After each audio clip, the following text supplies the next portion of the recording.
አንድ ቀን ድንገት ሼክ ኑር ሁሴን ብቅ አሉ እዛ ቦታ ላይ። ከየት በኩል እንደመጡ አላወቅኩም ማለት ነው። እሷ ታሪክ ትርክት የሚባለው ነገር ትልቅ ጥንቃቄ ያስፈልጋል። እሷ ታሪክ ትርክት የሚባለው ነገር ትልቅ ጥንቃቄ ያስፈልጋል። ይህ አሁን የተናገረው ቂሷ ታሪክ ውድቅ ለመሆኑ ሁለት ነገሮችን በደንብ ማስተዋል ብቻ በቂ። አንደኛ ሰማይም ያለ በምድርም ያለ የገይብን የሩቅ ሚስጥርን አንድም የሚያውቅ የለም። ቂሷ ነግራቸዋለሁ ከሰይዱል ዓሪፊን መሐባ ጋር የሚያያዝ ዑለማዎች ተቡትና ካረጋገጡት ቂሳዎች መካከል አንዱ ነው። አንድ ጊዜ ፋጢማ ቢንቱ ሰይዱል ዓሪፊን ሼክ ኑር ሁሴን ማሳዋ እርሻዋ ላይ እያለች በአንድ ቀን ድንገት ሼክ ኑር ሁሴን ብቅ አሉ እዛ ቦታ ላይ። ከየት በኩል እንደመጡ አላወቅኩም አለች። ከዚያ አቀፍኳቸው፣ ሰላም አልኳቸው አባቴንን፣ ወደ ቤቱ ይዣቸው መሄድ ጀመርኩኝ ወደ ቤቴ አለች። እየሄዱ እያለ በመቅበራ በኩል በቀብር ቦታ በኩል ሲያልፉ ትንሽ ቆም አሉ።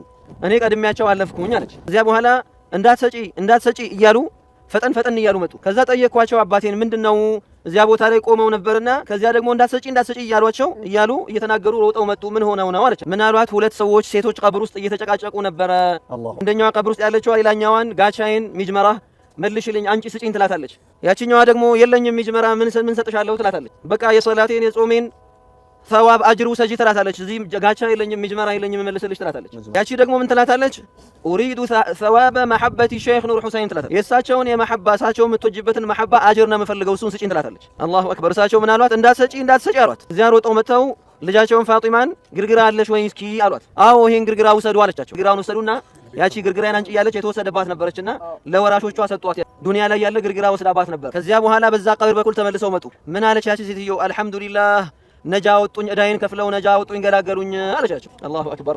አያችሁ አይደለ ሷሊሖችን መውደድ እንዴት እንደሆነ። ታሪክን ቂሷን መቀሷስ ታሪክን መተረክን በተመለከተ በትክክለኛ ምንጭ የተረጋገጡ ታሪኮችን ቂሷዎችን በመተረክና መልእክታቸውን በማስተላለፍ ከነሱ ብዙ የምንማራቸው ቁም ነገሮችና የምናስተነትናቸው ነገሮችም ይኖራሉ። ለዚህም አላህ ሱብሓነሁ ወተዓላ ቁርአን ላይ ፈቁሱሲል ቀሰሰ ለዐለሁም የተፈከሩን ይላል። ቂሷን ታሪክን ተርክላቸው ለምን ለዓለሁም የተፈከሩን ተፈኩር ያደርጉ ያስተነትኑ ዘንድ። ቁርአን ላይ የሚተረክልንን የነብያት ታሪክ በማስተዋልና በማስተንተን ከነዛ ታሪኮች ትምህርትን መውሰድ ቁም ነገርን መያዝ እንድንችል ማለት ነው። የቂሷ የተረካ ዋና ዓላማውም ይህ ነው። ከዚህ ውጭ ሌላ ዓላማ የለውም። በተተረከልን ትክክለኛ ታሪክ እምነታችንን፣ አኽላቃችንን፣ የተለያዩ ነገሮችንን ማስተካከልና መማር ነው። ነገር ግን ቂሷ ሲባል ሁለት አይነት ነው። በትክክለኛ ምንጭ የተረጋገጠ አለ፣ በትክክለኛ ምንጭ ያልተረጋገጡ ታሪኮች አሉ።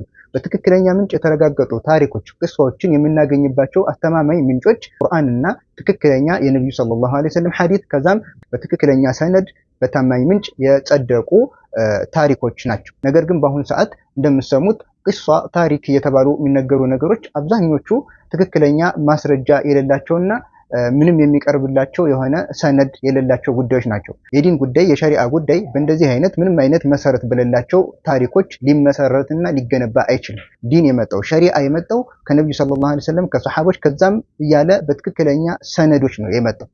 ያለ ትክክለኛ ሰነዶች የሚተላለፉ ታሪክም ይሁን ምንም አይነት ነገሮች በደንብ ጥንቃቄ ልናደርግባቸው ይገባል። አላህ ሱብሓነሁ ወተዓላ ቁርአኑ ላይ የተለያዩ የነብያትን ታሪክ ተርኮልናል። እነዛን ታሪኮች በማስተንተን በመረዳት ከኛ ህይወት ጋር በማገናኘት ብዙ ነገሮችን እንድንማርባቸው ከነብዩ ሰለላሁ ዐለይሂ ወሰለም የተነገሩ በትክክለኛ ዘገባ የመጡ ያለፉ ህዝቦችን ታሪኮች የተናገሩልን ክስተት አለ። ከነሱም ደግሞ ቁም ነገሮችን እና የተለያዩ ሐሳቦችን በመውሰድ ሁኔታችንን እንድናስተካክልባቸው ማለት ነው። ከዚህ ውጭ ግን እከሌ እንደዚህ ሰርቶ እንደዚህ አድርጎ እንደዚህ ሆኖ የሚባሉ ነገሮች ሁሉም ምን ያስፈልጋቸዋል? ትክክለኛ ምንጭ ያስፈልጋቸዋል። በተለይ ደግሞ አቂዳዊ ጉዳይን የሚመለከት ሲሆን ሸሪዓዊ አህካምን የሚደነግግ ሲሆን ትክክለኛ የሆነ ምንም አይነት ችግር የሌለበት ሰነድ ያስፈልገዋል። ለዚህ ነው ሰለፎች ቀደምቶች ዲናችንን ሸሪዓዊ ጉዳይን በትክክለኛ ሰነድ ብቻና ብቻ እንድንይዝ አጥብቀው ይመክሩ ነበር። ለምሳሌ አብዱላህ ኢብኑል ሙባረክ ምን ይሉ ነበር? አልኢስናዱ ሚነዲን ወለውላ አልኢስናዱ ለቃለ መን ሻአ ማሻ። ሰነድ የሚባለው ነገር የዲን አካል ነው።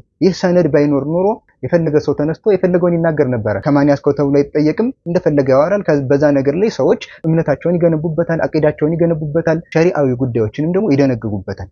በዚህ ምክንያት ቂሷ ታሪክ ትርክት የሚባለው ነገር ትልቅ ጥንቃቄ ያስፈልጋል። አሁን የሰማችሁትን ቂሷ ወይም ታሪክን በተመለከተ ምንም አይነት ማስረጃ ወይም ደግሞ መሰረት የሌለው ነገር ነው። ለዚህ ነው አላህ Subhanahu Wa Ta'ala ማንንም አያውቀውም ያለውን የገይብ ጉዳይ ውስጥ ገብቶ እንግዲህ እንደዚህ ያደረጉ ከሌ እንደዚህ ያደረጉ እያለ በዚህ መልኩ የነገረን ማለት ነው። ለምን ምንም አይነት መሰረትና የሚጠቀስለት ሰነድ ስለሌለው። ይህ አሁን የተናገረው ቂሷ ታሪክ ውድቅ ለመሆኑ ሁለት ነገሮችን በደንብ ማስተዋል ብቻ በቂ ነው። አንደኛ ታሪኩ ላይ እንደሰማችሁት ሼህ ኑር ሁሴን ምን አደረጉ ነው የሚለው በቀብር መካከል ሲያልፉ ሁለት ሴቶች እየተጨቃጨቁ መጨሻዬን መልሽ ያለቻት አንደኛዋ ያቺ ደግሞ ምን ትላታለች? ኡሪዱ ሰዋበ መሐበቲ ሼክ ኑር ሁሴን ትላታለች። የእሳቸውን የመሐባ እሳቸው የምትወጅበትን መሐባ አጅር ነው የምፈልገው እሱን ስጪኝ ትላታለች። ይህንን ሰምተው ነው ሼክ ኑር ሁሴን እንዳትመልሽ ብለው የሄዱት እያለን የነገረን። እዚህ ጋር እንግዲህ ይህ ነገር ውድቅ መሆኑን የሚያመላክተን ምንድነው? ረዱል ሑቁቅ ሐቆችን መመላለስ የወሰድነውን ያስቀረንባቸውን የበደልነውን እንደዚህ አይነት ነገሮች መመላለስ የሚጀምረው ቀብር ውስጥ ሳይሆን መቼ ነው? የቂያማ ቀን። እዚህ ቂሷ ላይ ደግሞ መቼ ጀመረን የሚልን ቀብር ውስጥ ነው። በጭራሽ የሚሆን ነገር አይደለም። ቀብር ዳሩል በርዘኽ ነው፣ የበርዘኽ ህይወት ነው። እንደዚህ አይነት ሐቅ መመላለስ የሚጀምረው ደግሞ መቼ ነው? የቂያማ ቀን ነው። ይህንን የሚያመላክት ሐቅን መመላለስ የቂያማ ቀን እንደሚጀምር የሚያመላክትን አንድ ማስረጃ እንመልከት። ነብዩ ሰለላሁ ዐለይሂ ወሰለም ሰሐቦቻቸውን አተድሩነ መኒል ሙፍሊስ ብለው ጠየቋቸው። ድሃ ማለት ማን እንደሆነ ታውቃላችሁን ብለው ነብዩ ሰለላሁ ዐለይሂ ወሰለም ሰሐቦቻቸውን ጠየቁ። ሰሐቦችም እንግዲህ የሚያውቁትን መለሱ። ድሃ ማለት ቤት የሌለው ገንዘብ የሌለው የሚጠቃቀምበት የዱንያ መጠቃቀሚያ ምናምን የሌለው ብለው የሚያውቁትን ነገር የድሃ መገለጫ የሆነ የሚያውቁትን ነገር መለሱ። ነብዩ ሰለላሁ ዐለይሂ ወሰለም ድሃ ማለት ይሄ አይደለም ብለው ሲናገሩ ምን አሉ? فقال إن المفلس من أمتي يأتي يوم القيامة بصلاة وصيام وزكاة ويأتي قد هذا شتم وقذف هذا وأكل مال هذا وسفك دم هذا وضرب هذا فيعطى هذا من حسناته وهذا من حسناته فإن فنيت حسناته قبل أن يقضى ما عليه أخذ من خطاياهم فطرحت عليه ثم طرح في النار. النبي صلى الله عليه وسلم تككلኛ ደሃ ማለት ማን እንደሆነ ሲነግሯቸው ደሃ ብሎ ማለት ከኡመቶች ውስጥ የቂያማ ቀን ይመጣል አሉ። የፈለግንበት ዋናው ይሄ ነው። የቂያማ ቀን ይመጣል ሶላት ሰግዶ ጾም ጾሞ ዘካ ሰጥቶ የተለያዩ ዒባዳዎችን አድርጎ ትልልቅ ኸይር ስራዎችን ይዞ ይመጣል። ነገር ግን አንዱን ተሳድቧል፣ አንዱን ደሙን አፍሷል፣ አንዱን ቀዝፍ አድርጓል፣ የተለያዩ የሰዎች ሐቅ ገብቶበታል። ከዛም እንግዲህ ገንዘብ መመላለስ ዕቃ መመላለስ ስለሌለ ከዛ ለዛኛው ሐሰናቱ እየተነሳ ሲሰጥ ለዛኛው ሐሰናቱ እየተነሳ ሲሰጥ የሰውየው መልካም ስራ ሐሰናቱ ያልቃል። ከዛ ምን ይደረጋል? የነሱ ወንጀል እሱ ላይ ይጫንና ጀሃነም ውስጥ ይወረወራል ይላሉ ነብዩ ሰለላሁ ዐለይሂ ወሰለም። ደሃ ማለት ይህ ነው ብለው ይናገራሉ።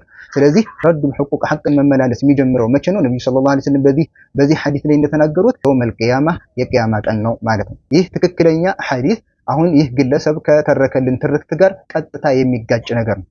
ሐቅ መመላለስ ቀብር ውስጥ ሳይሆን የሚጀምረው የውመል ቂያማ ነው ማለት ነው። ሁለተኛው ይህ ቂሷ አሁንም ውድቅ መሆኑን የሚያመላክተው ምንድነው? የቀብር ጉዳይ ቀብር ውስጥ የሚከናወኑ ነገሮች የበርዘኽ ህይወት ናቸው። ቀብር ላይ የሚደረጉ ክስተቶችና የቀብር ህይወትን በተመለከተ ደግሞ ማንም ሊያውቀው የማይችል የገይብ የሩቅ ሚስጥር ጉዳይ ነው።